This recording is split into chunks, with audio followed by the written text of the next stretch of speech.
أعوذ بالله من الشيطان الرجيم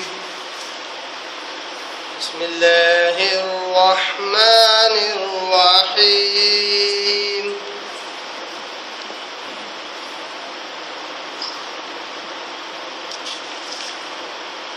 فبما رحمة من الله لنت لهم ولو كنت فظا غليظ القلب لانفضوا من حولك فاعف عنهم واستغفر لهم وشاورهم في الأمر فإذا عزمت فتوكل على الله إن الله يحب المتوكلين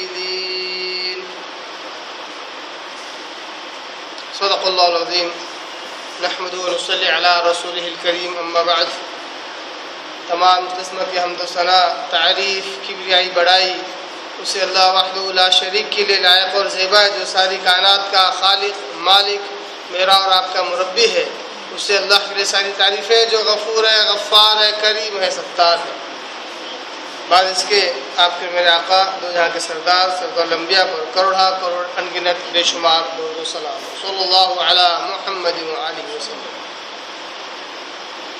قابل احترام بزرگوں عزیز دوستوں نوجوان ساتھیوں، قرآن مجید کی ایک آیت کی میں نے تلاوت کی ہے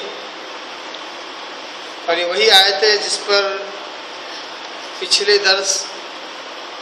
درس میں ہم نے سنا تھا۔ اس آیت کا ایک ٹکڑا جو نبی کریم صلی اللہ علیہ وسلم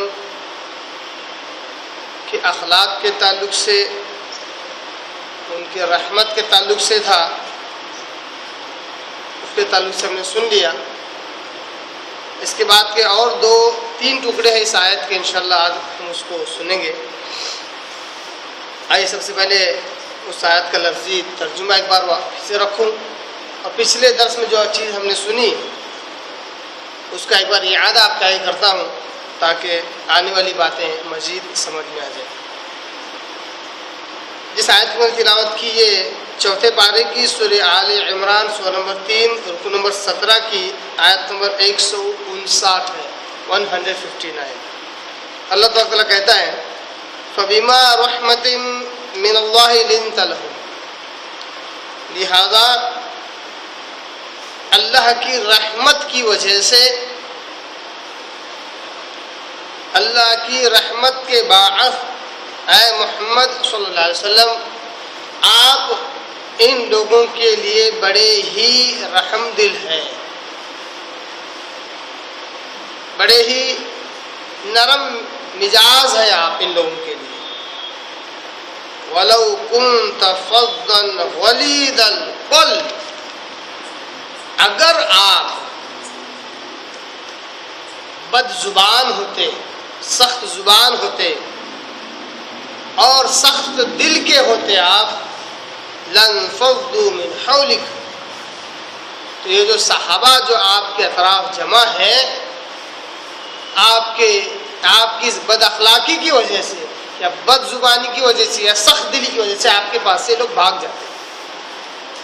فَاعْفُ عَنْهُمْ، لہذا آپ انہیں معاف کرتے رہیے۔ وَاسْتَغْفِرْ لَهُمْ، آپ ان کے لیے مغفرت کی دعا کرتے رہیے۔ وَشَاوِرْهُمْ فِي الْأَمْرِ، اور معاملات میں ان سے رائے مشورہ کرتے رہیے۔ وَإِذَا عَزَمْتَ، جب کسی کام کا عزم کر لو، پکا ارادہ کر لو، وَتَوَكَّلْ عَلَى اللَّهِ، تو اللہ پر توکل کر لیا کرو۔ ان اللہ یحب المتوکلین، بے شک اللہ تبارک و تعالی توکل کرنے والوں کو بڑا ہی پسند کرتا ہے، محبوب رکھتا ہے۔ یہ ہے آیت نمبر 159۔ اللہ تبارک تعالیٰ نے اس آیت کے پہلے حصے میں کہا کہ اے محمد صلی اللہ علیہ وسلم آپ کے اندر جو نرمی ہے اور جو اخلاق ہے وہ اللہ کی رحمت کی وجہ سے، آپ کا دل جو نرم ہے، نرم گوشہ جو آپ لوگوں کے تعلق سے ہیں، وہ اللہ کی رحمت کی وجہ سے۔ یہی وجہ ہے کہ میں نے پچھلے درس میں یہ حدیث رکھی تھی کہ نبی صلی اللہ علیہ وسلم نے کہا کہ اللہ کی رحمت اگر نہ ڈھانپ لے تو کوئی شخص جنت میں نہیں جا سکتا. یہاں تک کہ خود اپنے تعلق سے بھی کہا کہ اگر اللہ کی رحمت مجھے نہ ڈھانپ لے تو میں بھی جنت میں نہیں جا سکتا. تو اللہ کی رحمت اتنی اہم ہے کہ جس کا تذکرہ اللہ تعالیٰ کہتا ہے کہ اگر اے محمد صلی اللہ علیہ وسلم اللہ کی رحمت اگر آپ کے ساتھ نہ ہوتی ہے، اللہ کی رحمت ہی کی وجہ سے آپ لوگوں کے تعلق سے نرم دل ہیں. بد اخلاقی کا جو نقصان جو ہوتا ہے وہ یہ ہوتا ہے خاص طور پر سربر آوردہ لوگوں کے ساتھ، سرداروں کے ساتھ، لیڈروں کے ساتھ، وہ لوگ جو ایک قوم کو لے کر چل رہے ہیں ان کے ساتھ جو نقصان ہوگا بد اخلاقی کے وہ یہ ہوگا کہ اگر یہ سردار، یہ لیڈر، یہ سربر آوردہ لوگ اگر بد زبان ہو، بد اخلاق ہو تو اللہ کہتا ہے اس کا نتیجہ یہ ہوتا ہے کہ لوگ ان کے پاس سے بھاگ جاتے ہیں. یہی وجہ ہے کہ آج ہم اکثر لوگوں کو دیکھتے ہیں کہ بھلے ہی دل میں بڑا ہی کھڑوس پن، بڑی نفرت ان کے دلوں میں ہوتی ہے اور زبانیں بڑے میٹھے ہوتے ہیں. لیکن اللہ تبارک و تعالیٰ نے اخلاق کا تذکرہ صرف زبان سے نہیں کیا ہوا ہے. غور کرنے کا نقطہ کیا ہے؟ اس آیت میں اللہ تبارک و تعالیٰ نے اخلاق کو زبان سے، صرف زبان سے نہیں جوڑا ہے.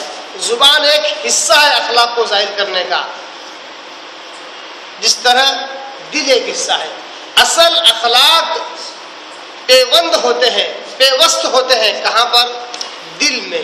جس کو اللہ نے کہا کہ غلیظ القلب، اگر اے نبی وسلم اگر آپ سخت دل ہوتے تو لوگ آپ کے پاس سے بھاگ جاتے. تو اخلاق کے لیے دو چیزیں ہیں، ایک ہے دل اور دوسرا ہے زبان. ان دونوں کا صحیح ہونا یہ اخلاق کی علامت ہے. صرف زبانی صحیح ہو اور دل میں وہی چال بازیاں، وہی جال سازیاں اگر ہوں تو زبان کی ساری مٹھاس بیکار ہے، وہ اخلاق میں نہیں مانی جائے گی. اخلاق وہی ہے جو زبان سے بھی ہو اور دل سے بھی ہو. اگر دونوں اعتبار سے جس کے اخلاق ہوں صحیح، اچھے، تو ان کے اطراف لوگ جمع ہو جاتے ہیں، خود بخود ان کے تعلق سے لوگوں میں محبت پیدا ہو جاتی ہے. جیسا کہ مجھے ایک حدیث یاد آتی ہے کہ لوگوں کے دل میں محبت کیسے پیدا ہوتی ہے.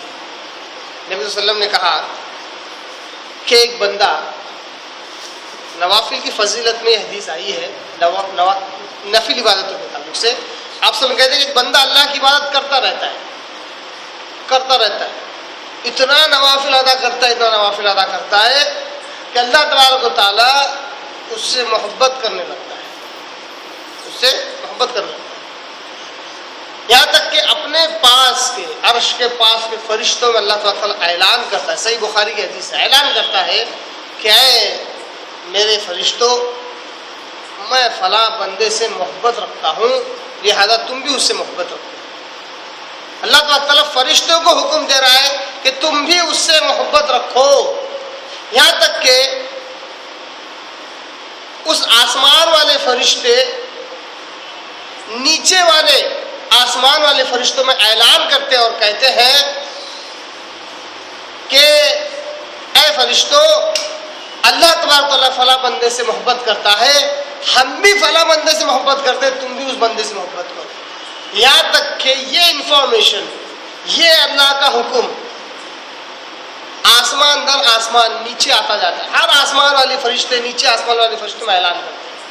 یہاں تک کہ آخری جو دنیائی آسمان ہے اس کے فرشتے بھی اس شخص سے محبت کرنا شروع کرتے ہیں اور وہ دنیا میں اعلان کرتے ہیں کہ اے دنیا کے لوگوں، اللہ اور اس کے فرشتے فلاں بندے سے محبت رکھتے ہیں، لہذا تم بھی اس سے محبت رکھو. پھر آپ صلی اللہ علیہ وسلم کہتے ہیں کہ لوگوں کے دلوں میں اس کے تعلق سے محبت ڈال دی جاتی ہے. یہاں پر جو قابل غور جو استدلال ہے وہ یہی ہے کہ عزت حاصل کرنے کا طریقہ کیا ہے. آج دنیا کے سامنے اصول کون سا عزت حاصل کرنے کا؟ یہی کہ دنیا کے اندر 4 ایسے کام کرو جو لوگوں کے سامنے نظر آ جائیں، 4 ایسے اچھے کام کرو کہ لوگ کہیں کہ واہ یہ تو ہمارا ہیرو ہے، 4 ایسے کام کرو کہ لوگ تعریف کریں اور کہیں کہ اس کے جیسا کوئی نہیں. عزت حاصل کرنے کے ہم دنیاوی ذرائع کو اصل سمجھتے ہیں، جبکہ عزت اور ذلت دونوں اللہ کے ہاتھ میں ہے. اور نبی صلی اللہ علیہ وسلم کہتے ہیں کہ عزت اصل میں اللہ کی طرف سے ہوتی ہے جو لوگوں کے دلوں میں ڈالی جاتی ہے. بارہا ایک لفظ استعمال کرتا ہوں، جملہ استعمال کرتا ہوں، جیسا کہتے ہیں کہ لوگ یہ نہ چاہیں آپ کہ لوگ آپ کو سلام ماریں، یہ چاہیے کہ لوگ آپ کو سلام کریں. دونوں میں بہت بڑا فرق ہے. لوگ آپ کو سلام اس لیے مارتے ہیں کیونکہ وہ مطلبی ہوتے ہیں، یا کوئی نہ کوئی ڈر اور خوف ہوتا ہے، یا کوئی نہ کوئی آپ سے کوئی چاہت اور مطلب ہوتی ہے. لوگ آپ کو سلام کریں جو کہ اسلام کا حصہ ہے، عزت اس کی وجہ سے سلام کیا جاتا ہے، اور یہ سلام کرنے سے سلام کا جواب ملتا ہے، دوبارہ وہ سلام میں پہل کرے گا. تو دیکھیے عزت حاصل کرنے کے جو طریقے ہیں وہ اسلام نے اسلام کے اندر رکھے ہیں. عبادتوں کا بہت زیادہ کرنا دنیاوی اعتبار سے عزت حاصل ہوتی ہے، دنیاوی اعتبار سے. حالانکہ ہم کہتے ہیں دین الگ ہے دنیا الگ ہے، دونوں الگ ہے. دین میں تم کچھ بھی کر لو دنیا میں کیا ہوگا، دنیا میں کچھ بھی کر لو دین میں کچھ نہیں ملنے والا. مگر اس حدیث سے جو ربط معلوم ہو رہا ہے وہ یہی ہے کہ عبادتوں کے اندر ترقی کرنے سے دنیا اعتبار سے بھی عزت ملتی ہے. بہرحال اسی طرح زبان میں اخلاق پیدا کرنے سے اور دل میں اخلاق پیدا کرنے سے بھی لوگوں کے دلوں میں محبت اور عزت پیدا ہو جاتی ہے، وہ اس شخص کے اطراف جمع ہو جاتے ہیں. پھر اس کے آگے اللہ تبارک تعالیٰ نے کہا کہ اے نبی صلی اللہ علیہ وسلم، ان لوگوں کو آپ معاف ہی کرتے رہیے، ان لوگوں کو آپ فاعف عنہم معاف ہی کرتے رہیے، واستغفر لہم آپ ان کے لیے مغفرت کی دعا کرتے رہیے. دیکھیے ان دونوں ٹکڑوں کے درمیان ایک سواد ہے، سواد یعنی کہ یہ وقف ہے، مگر کیسا وقف ہے، نہ رکنا بہتر ہے کیونکہ دونوں میں بڑا گہرا ربط ہے. اور دوسرے ٹکڑے کی جو ابتدا ہو رہی ہے وہ ہے فعفو، یعنی حرف فا سے ہو رہی ہے، لہذا. اور لہذا تب کہا جاتا ہے جب بات کو مکمل کرنا ہو. تو پچھلے ٹکڑے میں اللہ نے کہا کہ وَلَوْ كُنْتَ فَظًّا غَلِيظَ الْقَلْبِ، اے محمد صلی اللہ علیہ وسلم اگر آپ سخت زبان اور سخت دل ہوتے، بد زبان اور سخت دل ہوتے، لَانفَضُّوا مِنْ حَوْلِكَ لوگ آپ کے پاس سے بھاگ جاتے، لوگ آپ کے پاس سے بھاگ جاتے. لہذا، اب لہذا کا کیا مطلب ہوا؟ آگے جو بات کہی جا رہی ہے اس کا بڑا گہرا تعلق ہے پیچھے والی آیت سے. فاعف عنہم لہذا آپ انہیں معاف کرتے رہیے. معلوم ہوا کہ لوگ تبھی قریب رہتے ہیں جب تک انہیں معاف کیا جائے. یعنی اگر لوگوں کو قریب رکھنا ہو اپنے ساتھ تو یہ ضروری ہے کہ لوگوں کی غلطیاں معاف کی جائے، بار بار ان کے ساتھ معافی کا معاملہ کیا جائے. حالانکہ ایک شخص نہ بد زبان ہے نہ ہی سخت دل ہے، نہ بد زبان ہے نہ ہی سخت دل ہے، مگر لوگوں کی غلطیاں اگر پکڑتا ہے تو پھر لوگ اس کے بعد جمع نہیں ہوتے. ایک تو معافی کی صفت بھی اسی کے اندر پیدا ہوگی جو بد زبان اور سخت دل نہ ہو، خود بخود اس کا دل نرم ہو جاتا ہے تو معاف کرنے والا بن جاتا ہے. اگر وہ بد زبان تو نہیں ہے، سخت دل نہیں ہے، اگر معاف نہیں کرتا ہے تو تب بھی لوگ اس کے پاس سے بھاگ جائیں گے. یہ بیان کیا گیا. واستغفر لہم آپ ان کے لیے مغفرت کی دعا کیجیے. یہ جو نبی صلی اللہ علیہ وسلم کو اللہ تعالیٰ نے حکم دے رہا ہے کہ آپ لوگوں کی تعلق سے مغفرت کی دعا کیجیے، کیونکہ نبی اپنی امت میں سے کسی کے لیے مغفرت کی دعا کرے تو اللہ تعالیٰ اس دعا کو قبول کر لیتا ہے، اس دعا کو قبول کر لیتا ہے. یعنی نبی صلی اللہ علیہ وسلم کے پاس جتنے صحابہ تھے، آپ صلی اللہ علیہ وسلم نے جس کے تعلق سے مغفرت کی دعا کی اللہ نے قبول کیا. بس منافقوں میں سے چند منافق ایسے جن کے تعلق سے آپ صلی اللہ علیہ وسلم نے دعا کی، آپ صلی اللہ علیہ وسلم نے دعا کو رد کر دیا اور کہا کہ ایسے منافقوں کے تعلق سے اگر آپ 70 سے زیادہ مرتبہ اگر آپ مغفرت کی دعا مانگیں ان کے لیے تو ان کے لیے دعا قبول نہیں. مگر عام طور پر اللہ تبارک تعالیٰ اپنے نبی کو یہی حکم دیا کرتا تھا کہ آپ کے پاس جو بھی آئے آپ انہیں معاف کرتے رہیے، ان کے لیے مغفرت کی دعا کرتے رہیے.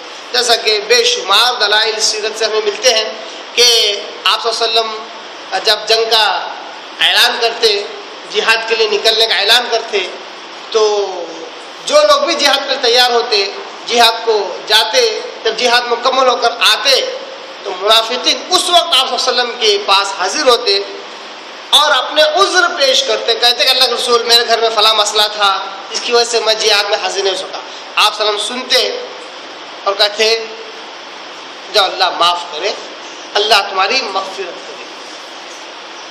اس سے یہ نہیں پوچھتے تھے کہ تو نے سچ کہا کہ جھوٹ کہا۔ حالانکہ صحابہ جب آتے اور وہ اگر کسی عذر کی وجہ سے، کسی شرعی عذر کی وجہ سے اگر جہاد میں شریک نہ ہوتے تو کہتے اللہ کے رسول ہم معافی چاہتے ہیں، فلاں فلاں عذر کی وجہ سے شریک نہیں ہوئی۔ اس کے برخلاف ایک منافق آتا تو آتے ہی کہتا قسم اللہ کی، اللہ کے رسول میرے گھر میں ایسا اور ایسا مسئلہ تھا اس لیے میں شریک، یعنی اللہ قسم کھا کھا کر یہ کہتا کہ میرے گھر میں فلاں اور فلاں عذر تھا اس لیے میں شریک نہ ہو سکا۔ آپ صلی اللہ علیہ وسلم اتنا ہونے کے وجہ نہیں پتا تھا کہ جھوٹ بول رہا ہے، تب بھی آپ صلی اللہ علیہ وسلم کہتے جاؤ اللہ تمہیں معاف کرے، اللہ تمہاری مغفرت کرے۔ آپ صلی اللہ علیہ وسلم عام طور پر ہر کے لیے معافی کا اعلان کرتے، مغفرت کی دعا کرتے تھے۔ اب ایک سوال یہ پیدا ہوتا ہے کہ یہ تو صفات آپ صلی اللہ علیہ وسلم کے تعلق سے بیان کیے گئے، آپ صلی اللہ علیہ وسلم کو حکم دیا گیا، حالانکہ اس آیت میں براہ راست مخاطب آپ صلی اللہ علیہ وسلم ہے، براہ راست آپ صلی اللہ علیہ وسلم اس کے مخاطب ہے، مگر چونکہ قرآن قیامت تک کے لیے رہنمائی کرنے والی ہے تو اس آیت میں امت کے سربراہوں کے لیے، امت کے امیروں کے لیے، حکمرانوں کے لیے، خلیفاؤں کے لیے، امت کے بادشاہوں کے لیے، امت کو لے کر چلنے والے لیڈروں کے لیے بڑی زبردست نصیحتیں ہیں۔ اس میں وہی باتیں اللہ تعالیٰ بیان کر رہا ہے جو ایک امت کو لے کر چلنے کے لیے لگتی ہیں۔ جیسا کہ اللہ کہتا ہے ایک امیر کو، ایک سردار کو، ایک لیڈر کو سخت زبان، بد زبان نہیں ہونا چاہیے، نہیں سخت دل ہونا چاہیے، اسی طرح وہ لوگوں کو معاف کرتے رہنا چاہیے اور ساتھ ہی ساتھ لوگوں کے لیے دعائیں مغفرت کرتے رہنا چاہیے۔ اب بتائیے ایسا لیڈر جو کبھی مسجد جاتا ہی نہ ہو، جو خود کے لیے دعا نہیں کر سکتا، وہ اپنے ساتھیوں کے لیے، اپنے ماتحت کے لوگوں کے لیے کیا خاک دعا کرے گا؟ اللہ تو حکم دیتا ہے وَاسْتَغْفِرْ لَهُمْ، آپ اپنے ماتحت کے لوگوں کو، اپنے ساتھیوں کے لیے آپ مغفرت کی دعا کرتے رہیے۔ آج اس امت کے سردار، اس امت کے امیر، اس امت کے لیڈر ایسے لوگ بنے ہوئے ہیں جو شاید ہی ہفتے میں ایک بار مسجد کا رخ کبھی کرتے ہوں، اور کبھی چلے بھی جاتے ہیں تو خود کے لیے دعا کرنے کا وقت ان کے پاس نہیں ہوتا، یا خود کے لیے دعا نہیں کرتے مغفرت کی، تو یہ اپنے ماتحت کے لوگوں کے لیے کیا دعا کریں گے؟ پھر یہ اس امت کے کیسے لیڈر ہوئے، یہ کیسے سردار ہوئے جو امت کو لے کر چل رہے ہیں؟ امت کے مسائل کیا ظاہری اسباب کے تحت حل ہو جاتے ہیں؟ اگر ظاہری اسباب کے تحت اگر امت کے سارے مسائل حل ہو جاتے تو یہ امت جنگ بدر بھی جیت نہیں پاتی تھی، کیونکہ ظاہری اسباب تو تھے ہی نہیں اس کے پاس، بالکل نہتے تھے، نہ جنگی ساز و سامان تھا، نہ جنگ میں لگنے والے کوئی لوازمات ان کے پاس تھے، اللہ کی مدد اور نصرت اور وہ ایمان تھا جس کی وجہ سے جنگ بدر اور غزوہ احد میں کامیابی اللہ نے دی۔ تو آج اس امت کے سردار اور لیڈران ظاہری اسباب کو پکڑے ہوئے ہیں، اور جو اللہ پاک تعالیٰ جو صفات بیان کرتا ہے جن کا ہونا ضروری ہے ایک لیڈر میں، ایک سردار میں، ان صفات کو چھوڑے ہوئی ہیں۔ آئیے ہم ان دو احکامات کو مزید سمجھنے کی کوشش کرتے ہیں کہ فاعف عنہم، یعنی آپ انہیں معاف کرتے رہیے۔ تو معاف کرنے کے تعلق سے چند قرآن مجید کی آیات اور احادیث ہم معاف کرنے کے تعلق سے اور مغفرت مانگنے کے تعلق سے ہم دیکھتے ہیں۔ دیکھیے کتنی پیاری حدیث ہے، صحیح مسلم کی حدیث ہے، ایک مومن کو ایک مومن کے ساتھ کس طرح ہونا چاہیے، کس قسم کا رویہ، کس قسم کا سلوک دلی اعتبار سے بھی اس کا ہونا چاہیے، کیونکہ یہ معاملہ معاف کرنے کا تو دل ہی سے تعلق رکھتا ہے۔ انسان تبھی معاف کرتا ہے جب اس کا دل صاف ہو، ورنہ ایک دشمن کبھی معاف نہیں کرتا ہے۔ تو دیکھیے کتنی پیاری حدیث ہے، یہ حدیث بخاری، مسلم، ترمذی اور ابو داؤد اور بہت سارے حدیث کتابوں میں آئی ہے۔ میں دو چار جو مشہور حدیث کتابیں ان کے حوالے دے دیتا ہوں۔ صحیح بخاری کی حدیث نمبر 2442 2442 اور صحیح مسلم کی حدیث، اور یہ جو متن ہے صحیح مسلم کا ہے، اور ساری حدیث کتابوں میں ایک ہی جیسا متن ہے، کچھ خاص فرق نہیں ہے۔ صحیح مسلم کی حدیث نمبر 2580 اور سنن ترمذی کی حدیث نمبر 1426 اور سنن ابی داؤد کی حدیث نمبر 4893 4893 سب جگہ پر ایک جیسا ہی متن ہے، مشہور حدیث کی کتابیں ہیں اس لیے ان کا حوالہ دیا۔ اس حدیث کے راوی سالم ہیں جو کہ بیٹے ہیں عبداللہ بن عمر رضی اللہ تعالیٰ عنہ۔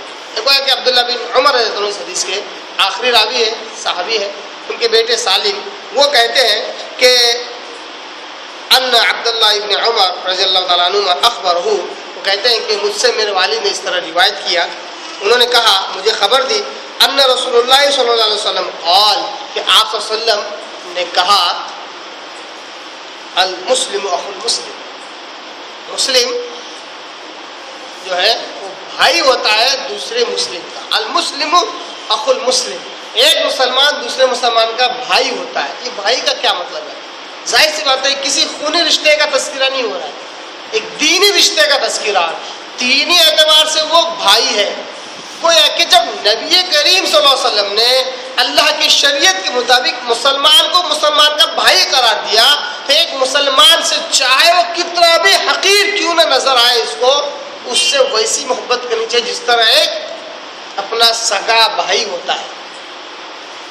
المسلم اخو المسلم لا یظلمہ ولا یسلمہ، بھائی ہے تو کس طرح اس کو بھائی سمجھا جائے۔ تو میرا بھائی ہے بول کر 4 مہینے کے بعد ملاقات کریں تو کیا یہ بھائی چارہ ہے؟ تو بھائی کا کس طرح حق ادا کیا جائے اس کی چند مثالیں آپ صلی اللہ علیہ وسلم نے یاد دی بڑے پیارے انداز سے۔ کہتے ہیں کہ لا یظلمہ، کہ وہ کبھی اس پر ظلم نہیں کرتا، ظلم کبھی نہیں کرتا۔ دوسرا ولا یسلمہ، نہیں اس کو چھوڑ دیتا ہے، نہیں کسی کے حوالے کرتا ہے، یعنی اگر کوئی اس پر ظلم کر رہا ہے تو اس کو چھوڑ نہیں دیتا بلکہ اس کا ساتھ دیتا ہے، ایک معنی یہ۔ دوسرا معنی یہ کہ نہ اس پر ظلم کرتا ہے اور نہ اس کو ظلم کرنے دیتا ہے، دونوں معنی پیدا ہو سکتے ہیں، نہ خود ظلم کرتا ہے اس پر نہ اس کو کسی پر ظلم کرنے، نہیں اس کا ساتھ ہی نہیں چھوڑتا، اس کو کسی چیز کے حوالے نہیں کرتا، نہ اس کو کسی جابر ظالم بادشاہ کے حوالے کر دیتا ہے تاکہ اس پر ظلم ہو، خود تو ظلم نہیں کرتا، نہیں کہ جابر ظالم بادشاہ کے حوالے کر رہا ہے تاکہ اس پر ظلم ہو، اور نہیں اس کو کسی پر ظلم کرنے کے لیے چھوڑتا ہے بلکہ اس کی اصلاح کرتا رہتا ہے۔ یہ ہے اصل بھائی چارہ، بھائی کی محبت، دینی اعتبار سے محبت اس طرح اس کو پوری کی جائے۔ پھر آگے آپ وسلم کہتے ہیں وَمَنْ كَانَ فِي حَاجَةِ أَخِيهِ، جو کوئی مسلمان، بڑی پیاری حدیث ہے، اگر ہم اس کی حقیقت کو، اس کی فضیلت کو جان لیں تو 24/7 ہم کو معاشرے کے سدھار کے خیالات پیدا ہوں گے، نہ صرف خیالات بلکہ انشاءاللہ اس پر عمل درآمد بھی ضرور کریں گے، مگر یہ سارے کام کس لیے ہو؟ اللہ کی رضا کے لیے، اللہ کو خوش کرنے کے لیے ہو، ورنہ معاشرے کی فلاح بہبودی کے کام تو غیر مسلمانی بہت کر رہے ہیں، پر اللہ معاف کرے اس ریاکاری اور دکھاوے، اس شو پٹ اپ پر، کہ اگر گھاٹی کے ہاسپٹل میں ایک سیب 5 روپے کا دے رہے ہیں تو ایک فوٹو کھینچائی جاتی ہے، واٹس ایپ، فیس بک، اور دوسرے دن پیپر میں آتا ہے کہ فلاں کارپوریٹر صاحب، فلاں منتری صاحب جو ہے فلاں کی تیمارداری کے لیے گئے تھے، اس کا بھی پرچار ہو جائے، یعنی ارے گئے تھے صاحب بڑے نرم دل، ارے لوگوں سے نرمی، لوگوں سے سہانبھوتی حاصل کرنے کے لیے تم اس کا پرچار کر رہے ہو، جبکہ آپ صلی اللہ علیہ وسلم کہتے ہیں وَمَنْ كَانَ فِي حَاجَةِ أَخِيهِ، کہ اگر کوئی شخص اپنے بھائی کی حاجت کو پورا کرنے میں لگ جائے، مصروف ہو جائے، كَانَ اللَّهُ فِي حَاجَتِهِ، تو اللہ تبارک و تعالیٰ اس کی حاجت کو پورا کرتا ہے۔ کوئی بندہ، کوئی مسلم اپنے مسلمان بھائی کی حاجت کو پورا کرنے میں مصروف ہے تو اللہ تعالیٰ اس کی حاجت پورا کرتا ہے۔ اس نیت کے ساتھ کرو، اس سے تمہارا رب بھی خوش ہوگا، تمہاری ضرورت بھی پوری ہوگی۔ تم چاہتے کیا ہو؟ لوگوں میں عزت ملے، لوگوں میں پرچار ہو، تو اللہ کو ٹارگٹ بناؤ، اللہ سے وایا ہوتے ہوئے جاؤ لوگوں تک۔ اللہ کو چھوڑ کر ڈائریکٹ لوگوں کی طرف جاؤ گے تو آج کچھ وقتی تو وہ عزت مل سکتی ہے، بعد میں ذلت کی ذلت. یہی وجہ ہے ان کی سوچ کے حساب سے ان کو رولس اینڈ ریگولیشن ملتے ہیں، سسٹم ملتا ہے. صرف کیسا عارضی ٹیمپرری 5 سال کا ملتا ہے. 5 سال میں جو بٹورنا ہے بٹور لو، عزت بٹورنا ہے بٹور لو، پیسہ بٹورنا ہے بٹور لو، سب کرو. بعد میں پھر ذلت کی ذلت ایکس بول کے آ جاتا ہے. وہی ایکس کچھ دنوں کے بعد لیٹ بول کے آ جاتا ہے، یعنی پہنچ بھی جاتے ہیں اوپر، سب عزت بھی گئی، پیسہ بھی گیا. اس کو اللہ کے ذریعے سے آئیے، اللہ سے وایا مار کے آئیے، اللہ کو راضی کیجئے. عزت بھی دے گا، سب دے گا، پیسہ بھی دے گا، حلال ذریعے سے دے گا، اور تمہارے گناہوں کو بخش دے گا، اس کو نیکیوں میں بدل دے گا، تمہارے درجے بلند کرے گا. اللہ کو راضی کر کے اللہ کو اپنے درمیان میں رکھیے، اللہ کو اصل الاصل رکھیے، پھر آپ کے سارے کام صحیح ہوں گے. آپ صلی اللہ علیہ وسلم کہتے ہیں ومن کان فی حاجت اخی کان اللہ فی حاجتی، کہ جو اپنے بھائی کی حاجت کو پورا کرنے میں لگا ہوا رہتا ہے، اللہ اس کی حاجت کو پورا کرنے میں لگا ہوا ہوتا ہے. اس کا اصل جو ترجمہ دیکھیے کیسا ہے، کان اللہ فی حاجتی، اللہ لگ جاتا ہے اس کی حاجت کو پورا کرنے میں. کیسے الفاظ ہیں؟ الفاظ کیسے؟ اللہ لگ جاتا ہے اس کی حاجت کو پورا کرنے میں، یعنی اللہ مصروف ہو رہا ہے اس کی حاجت کو پورا کرنے کے لیے. اور آپ کو پتا ہے قرآن نے سورہ الرحمن کے اندر اللہ کی ایک صفت کو بیان کیا، کیا کہا؟ وَكُلَّ يَوْمٍ هُوَ فِي شَأْنٍ، یعنی اللہ کی ذات کیسی ہے؟ ہر روز کسی نہ کسی کام میں مصروف ہے، ہر روز کسی نہ کسی، یعنی اللہ تبارک تعالیٰ کے تعلق سے ایسا نہیں کہ اللہ بیٹھ گئے اور سارے کام آٹومیٹک سب ہو رہا ہے، نہیں. اللہ تبارک و تعالیٰ قرآن مجید اور احادیث کے مطابق اپنے تعلق سے بتاتا ہے کہ اللہ بڑا ذمہ دار ہے. جیسا کچھ حدیث میں آتا کہ آپ صلی اللہ علیہ وسلم کہتے ہیں کہ اے معاذ، کیا تمہیں پتا ہے کہ اللہ کا حق کیا ہے جس کو بندے ادا کریں گے؟ پھر آپ صلی اللہ علیہ وسلم جواب دیتے ہیں کہ اللہ حق یہ ہے کہ اسی کی بات کی جائے، کسی کو شریک نہ کیا جائے. پھر آپ صلی اللہ علیہ وسلم کہتے ہیں کیا تمہیں پتا ہے کہ بندوں کا حق کیا ہے جس کو اللہ ادا کرے گا؟ اس سوال سے آپ یہ سمجھ سکتے ہیں کہ اللہ بڑا ذمہ دار ہے. اگر بندے اپنی ذمہ داری ادا کریں تو اللہ اپنی ذمہ داری ادا کرتا ہے. وَكُلَّ يَوْمٍ هُوَ فِي شَأْنٍ، یعنی اللہ ہر روز کسی نہ کسی کام میں مصروف ہے، بزی ہے، ہر روز کوئی کام. تو اللہ تبارک تعالیٰ اس کی حاجت کو پورا کرنے میں، اب اللہ جس کی حاجت کو پورا کرنے میں پلاننگ شروع کر دے، کون روک سکتا ہے اس کو؟ کون روک سکتا ہے؟ یعنی 10 بار لاکھ بار دعائیں کرنے کے ساتھ ساتھ اگر آپ ایک کام یہ کریں کہ اپنے کسی بھائی کی حاجت کو پورا کرنے میں لگ جائے تو اللہ تعالیٰ آپ کی حاجت کو پورا کرے. بہت فضائل ہے انشاءاللہ، بہت ساری حدیثیں آپ کے آگے رکھوں گا. یہ کس ذمہ میں رکھ رہا ہوں؟ اپنے ماتحت کے لوگوں کے ساتھ، اپنے اصحاب کے ساتھ، اپنے اٹھنے بیٹھنے والوں کے ساتھ معافی اور درگزر کا معاملہ ہونا چاہیے.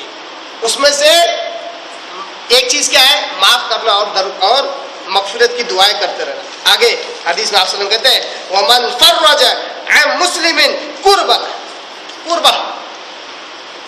آپ صلی اللہ علیہ وسلم کہتے ہیں کہ اگر کوئی اپنے کسی مسلمان بھائی کی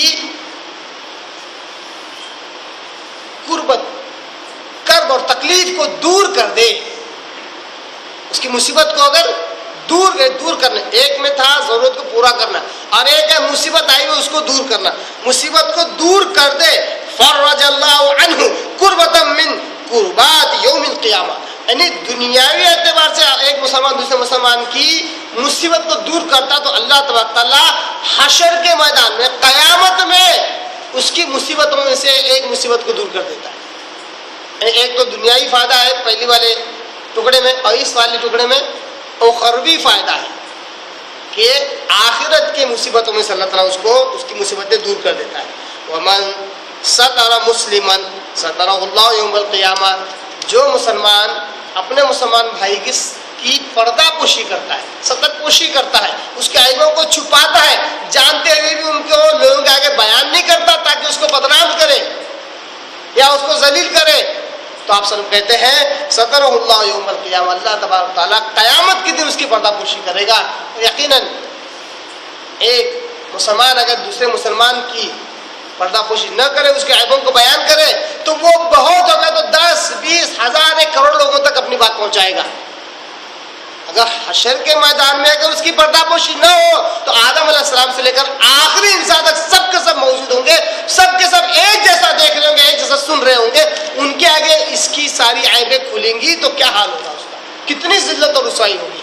تو آپ صلی اللہ علیہ وسلم کہتے ہیں کوئی مسلمان اپنے مسلمان بھائی کی پردہ پوشی کرے گا تو اللہ تبارک تعالیٰ حشر کے میدان میں اس کے عیبوں کی پردہ پوشی کرے گا. یہ صحیح مسلم کی حدیث کے الفاظ، بخاری وغیرہ میں بھی ہے، ابو داؤد سنن ترمذی کی بھی حدیث ہے. اس حدیث سے معلوم ہوا کہ ایک مسلمان کو دوسرے مسلمان کے تعلق سے نرم دل ہونا چاہیے اور نرم زبان ہونا چاہیے، با اخلاق ہونا چاہیے، معاف کرتے رہنا چاہیے.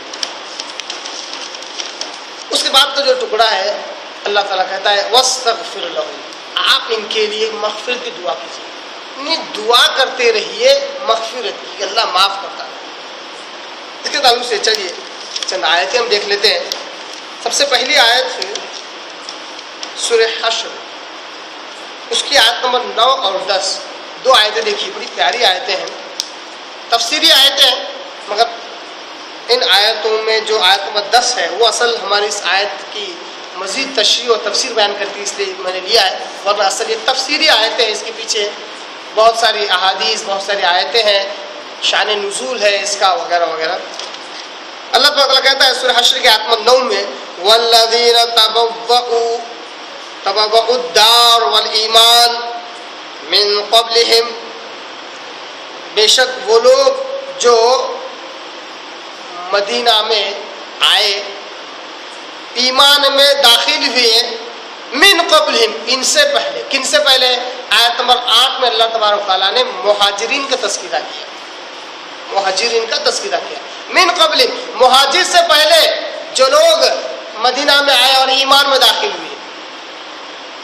اور آپ کو معلوم ہوگا سیرت سے کہ مکہ سے پہلے مدینہ والے اسلام قبول کیے، مکہ سے پہلے مدینہ والے اسلام قبول کیے. یہ لوگ پہلے ہیں، حالانکہ انصار میں سے ہیں، مگر اسلام قبول کرنے میں پہل انہوں نے کیے. یحبون من ہاجر الیہم، یہ پسند کرتے ہیں، محبت کرتے ہیں ان لوگوں کو جو ان کی طرف ہجرت کر کے آئے. یعنی ایک مسلمان سے دوسرے مسلمان کی محبت کیسی ہے؟ اللہ اس کو دلیل بنا کر کہتا ہے کہ انصار، یہ مدینہ کے رہنے والے، بڑی محبت کرنے والے ان سے جو ان کی طرف ہجرت کر کے آتے ہیں. ولا یجدون فی صدورہم حاجۃ مما اوتوا، یہ اپنے دل میں کسی قسم کا حرج اور تنگی محسوس نہیں کرتے، نہیں کسی قسم کی ضرورت محسوس کرتے جب مہاجرین کو کچھ دیا جائے. یہ اصل میں یہ آیتیں مال فی کے دینے کے تعلق سے ہے. مال فی کیا ہے؟ ایک ہے مال غنیمت، دوسرا ہے مال فی.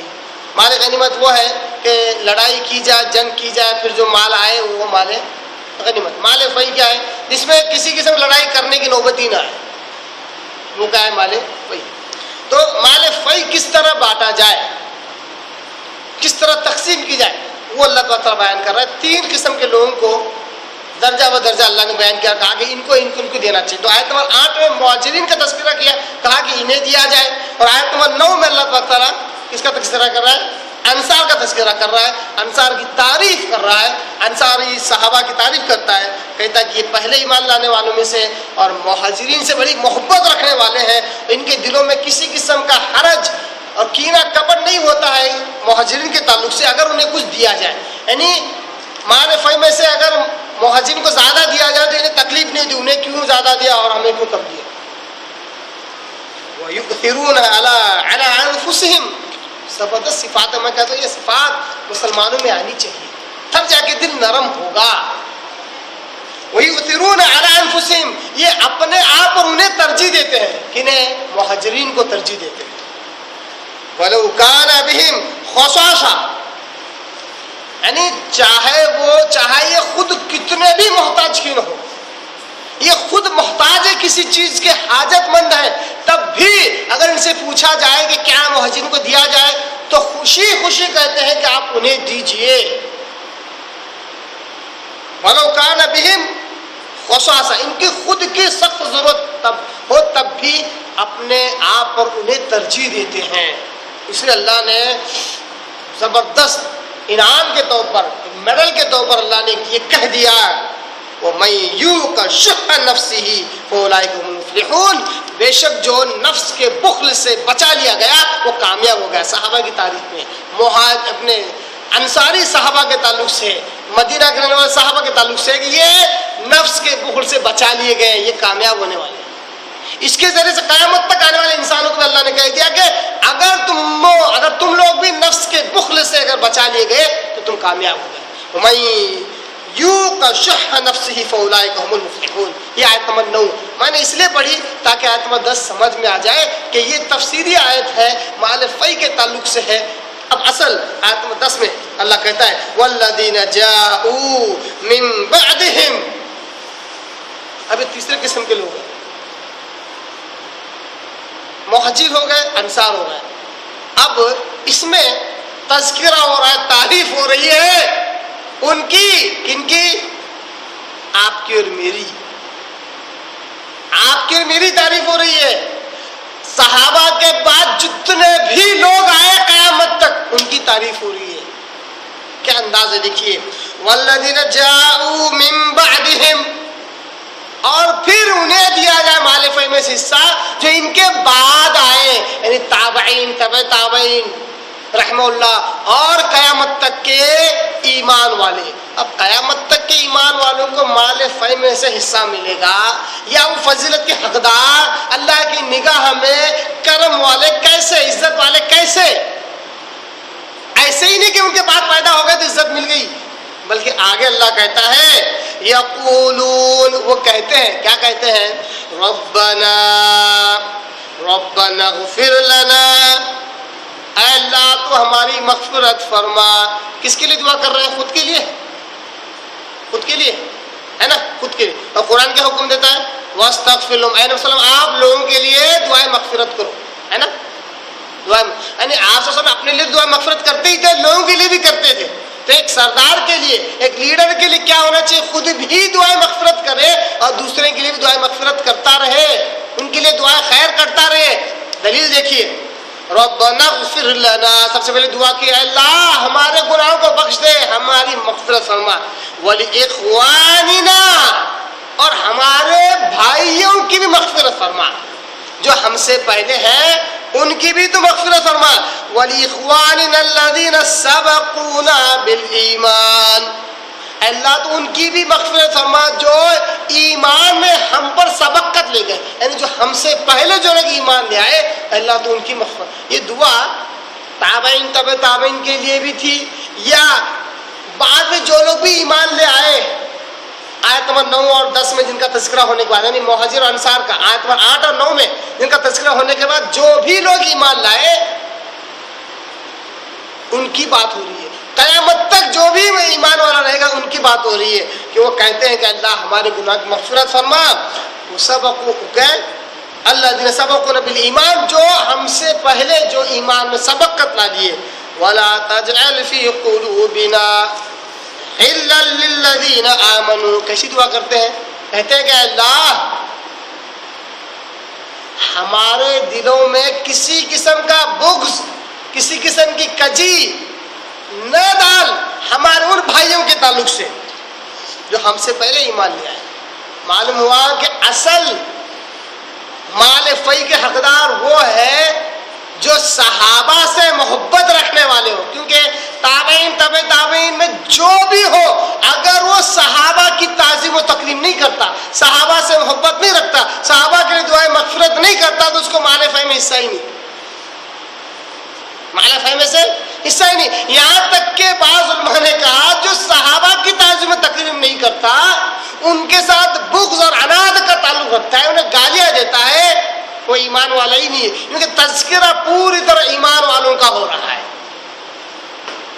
تذکرہ پوری طرح ایمان والوں کا ہو رہا ہے. معلوم ہے کہ اس سے روافض اور شیعہ حضرات بالکل خارج ہیں، کیونکہ وہ صحابہ سے دشمنی رکھتے ہیں، صحابہ سے بغض و عناد رکھتے ہیں. تو انہیں تو اگر صحیح طریقے سے شریعت اعتبار سے جہاد ہو جائے تب بھی انہیں مال فی میں سے حصہ نہیں ملے گا، اور ایمان میں تو ان کا شمار ہے ہی نہیں. یہ کیا کہتے ہیں؟ یقول ربنا اغفر لنا ولاخواننا الذین سبقونا بالایمان، اللہ ہماری مغفرت فرما اور ہمارے بھائیوں کو بھی جو ہم پر ایمان کے اعتبار سے سبقت لے گئے. ولا تجعل فی قلوبنا غلا، اللہ ہمارے دل میں بغض، عناد، غل اور دشمنی نہ ڈال ان کے تعلق سے للذین آمنوا، جو ہم سے پہلے ایمان لے آئے. ربنا انک